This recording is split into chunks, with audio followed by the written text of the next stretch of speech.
Hello everyone, and welcome back to the channel.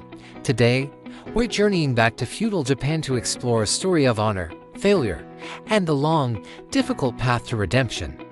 This is the tale of the last oath. Imagine a man who has lost everything, not just his home or his family, but his very identity. Kenjiro was once a revered samurai, the personal guard to a powerful lord, a symbol of strength and loyalty. But one tragic night, everything changed. In a swift, brutal ambush, his lord was assassinated. Kenjiro fought with the fury of a demon, but he was too late. He failed in his most sacred duty. In the world of the samurai, such a failure is a stain that cannot be washed away. Stripped of his title, his swords, and his honor, Kenjiro became a ronin, a masterless wanderer. The ghost of his lord haunted his every waking moment, a constant reminder of his disgrace. For most, the only path to cleanse such shame would be seppuku, ritual suicide, but Kenjiro chose a different path, a living penance. He believed death was too easy an escape. True redemption had to be earned through suffering and service. Years passed. Kenjiro grew old, his once mighty frame stooped by the weight of his guilt. His face a roadmap of sorrow, he lived in the shadows, a forgotten relic of a bygone era. But fate, it seems, was not finished with him. He learned that his fallen lord had a son, a young boy named Haruto, who was now living in a remote, secluded temple. Hidden from his father's enemies who still sought to extinguish the entire bloodline, this was his chance.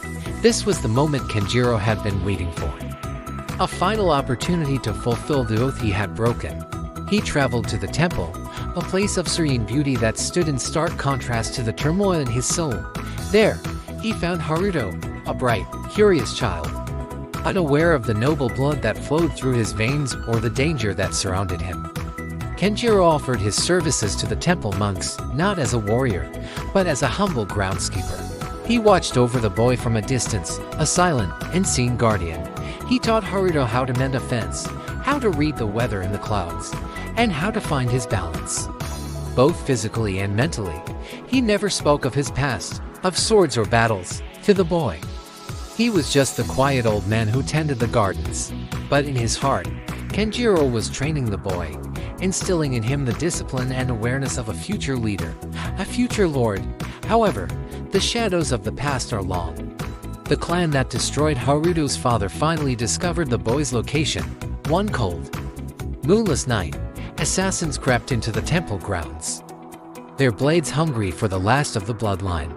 But they found an old man waiting for them, no longer a gardener, but a samurai reborn, the disgraced warrior, fueled by a lifetime of regret and a desperate need for redemption. Took up a simple wooden staff. What followed was not a battle for glory, but a final, desperate act of protection. Every parry, every strike, was a prayer for forgiveness. He was outmatched, wounded, but he would not fall. He would not fail again.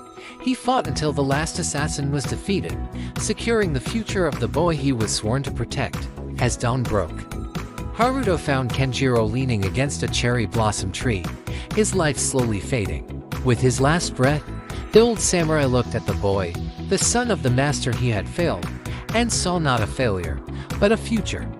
In that final moment, Kenjiro found his redemption.